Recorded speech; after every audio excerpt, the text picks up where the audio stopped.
1930 का दशक जापान के लिए आर्थिक कठिनाई और सैन्य राष्ट्रवाद के उभार का समय था।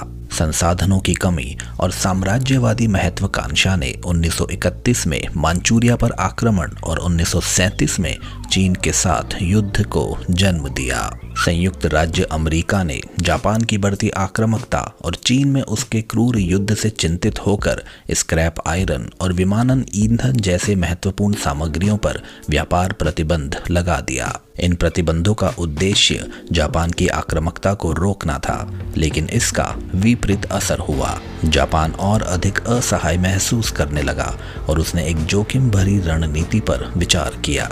अमेरिकी प्रशांत बेड़े पर पर्ल हार्बर में अचानक हमला।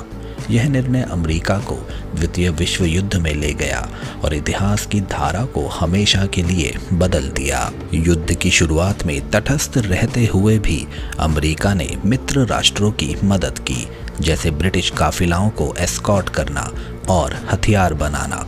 1940 में जापान ने जर्मनी और इटली के साथ त्रिपक्षीय संधि की, जिससे विस्तारवादी और नस्लीय श्रेष्ठता आधारित गठबंधन मजबूत हुआ। इस गठबंधन की वजह से अमेरिका और जापान में तनाव और बढ़ गया, जिससे अमेरिका ने जापान पर कड़े व्यापार प्रतिबंध लगाए। संसाधनों की कमी से जूझते जापान ने दक्षिण पूर्व एशिया पर कब्जे की योजना बनाई। पर्ल हार्बर में अमेरिकी प्रशांत बेड़ा जापान की राह में बाधा था। इसे हटाने के लिए जापान ने 7 दिसंबर 1941 को पर्ल हार्बर पर हमला किया, जिससे अमेरिका द्वितीय विश्व युद्ध में कूद पड़ा। 7 दिसंबर 1941 को सुबह 7:55 पर जापान के इंपीरियल नेवी एयर सर्विस ने पर्ल हार्बर पर हमला किया। ये हमला 353 जापानी विमानों द्वारा 2 चरणों में किया गया, जिसमें 8 अमेरिकी युद्धपोतों में से 4 डूब गए और बाकी को नुकसान पहुंचा।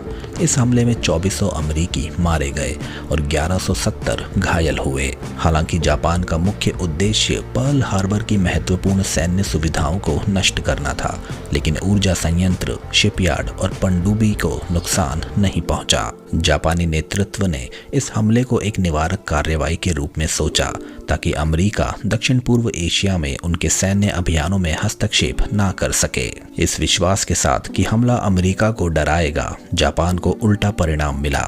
हमला अमेरिकी जनता को क्रोधित कर गया और युद्ध में अमेरिका की अडिग भागीदारी को प्रेरित कर गया, और इसने अमेरिका को ऐसा सामर्थ्य दिया जो अंततः जापान की हार का कारण बना।